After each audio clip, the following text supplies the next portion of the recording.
सिंधुदुर्ग जिल्ह्यासह इतर जिल्ह्यातील ताज्या घडामोडी पाहण्यासाठी सिंधुदुर्ग 24 तासला सबस्क्राइब करा आणि बेल आयकॉनवर क्लिक करा। सिंधुदुर्ग 24 तास सदैव तुमच्या सोबत। पुढील बातमी पाहणार आहोत विस्ताराने। सिंधुदुर्ग जिल्ह्यातील काजू उत्पादक शेतकऱ्यांना योग्य बाजारभाव मिळावा यासाठी पालकमंत्री नितेश राणे आणि सिंधुदुर्ग कृषी उत्पन्न बाजार समिती, जिल्हा मध्यवर्ती सहकारी बँक आणि जिल्ह्यातील विकास सहकारी संस्था ही सगळीच यंत्रणा सातत्याने प्रयत्न करत आहेत। राज्य काजू परिषदेच्या माध्यमातून आणि काजू बोर्डाच्या माध्यमातून या पुढच्या काळामध्ये सुद्धा शेतकऱ्यांना योग्य अशा प्रकारची बाजारपेठ मिळण्यासाठी आम्ही प्रयत्न करत आहोत। सिंधुदुर्ग जिल्ह्यातील काजू उत्पादक शेतकऱ्यांना योग्य बाजारभाव मिळावा याच्यासाठी खरं तर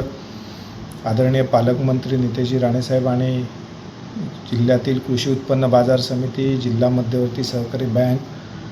आणि जिल्ह्यातील विकास सहकारी संस्था हे सगळीच यंत्रणा सातत्याने प्रयत्न करते आहे आणि म्हणून त्याच्यातनं एक ठोस पाऊल उचललं जावं यासाठी राज्य काजू परिषदेच्या माध्यमातून आणि काजू बोर्डाच्या माध्यमातून या पुढच्या काळामध्ये सुद्धा शेतकऱ्यांना योग्य अशा प्रकारची बाजारपेठ मिळण्यासाठी आम्ही प्रयत्नरत आहोत। आणि त्याच्यातलंच एक पाऊल म्हणून मागच्या आठवड्यामध्ये या जिल्ह्यातल्या विकास सहकारी संस्था आणि काजू प्रक्रियाधारक यांच्याबरोबर एक संयुक्त बैठक झाली आणि आज खास जिल्ह्यातली काजू उत्पन्न करणारे, काजू प्रक्रिया करणारे काजू कारखानदार आणि जिल्हा कृषी उत्पन्न बाजार समिती यांच्याबरोबर एक संयुक्त बैठक घेण्यात आली आणि या बैठकीमध्ये जी केंद्र निश्चित केलेली आहेत त्या केंद्रांवरचा काजू खरेदी करण्यासंदर्भात आज या प्रक्रियाधारकांबरोबर चर्चा झाली आणि ही चर्चा अत्यंत सकारात्मक झालेली आहे। आता याची सुरुवात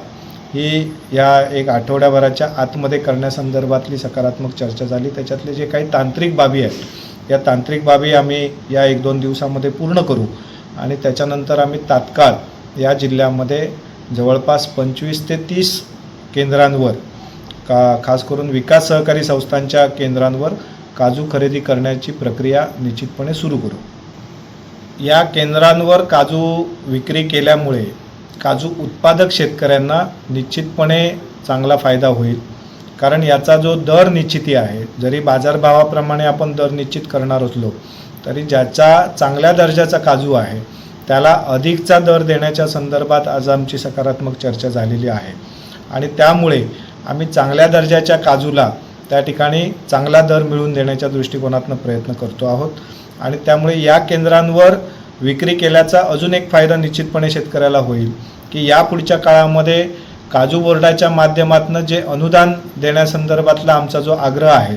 हे अनुदान या बाजार समितीच्या मान्यतेच्या अनुषंगाने असलेली जी केंद्र आहेत म्हणजेच विकास सहकारी संस्था, या केंद्रांच्या माध्यमातून विक्री केलेल्या शेतकऱ्यांना निश्चितपणे या योजनेचा सुद्धा फायदा होणार आहे आणि त्यामुळे मग ते आत्ता तरी 10 रुपये अनुदान आपण प्रति किलो मागतो आहोत, परंतु जे काही अनुदान शासन मान्य करेल ते अनुदान आपल्याला या केंद्रांवर विक्री केलेल्या शेतकऱ्यांना निश्चितपणे उपलब्ध होईल याचा मला विश्वास आहे। सिंधुदुर्ग जिल्ह्यासह इतर जिल्ह्यातील ताज्या घडामोडी पाहण्यासाठी सिंधुदुर्ग 24 तासला सबस्क्राइब करा आणि बेल आयकॉनवर क्लिक करा। सिंधुदुर्ग 24 तास सदैव तुमच्या सोबत।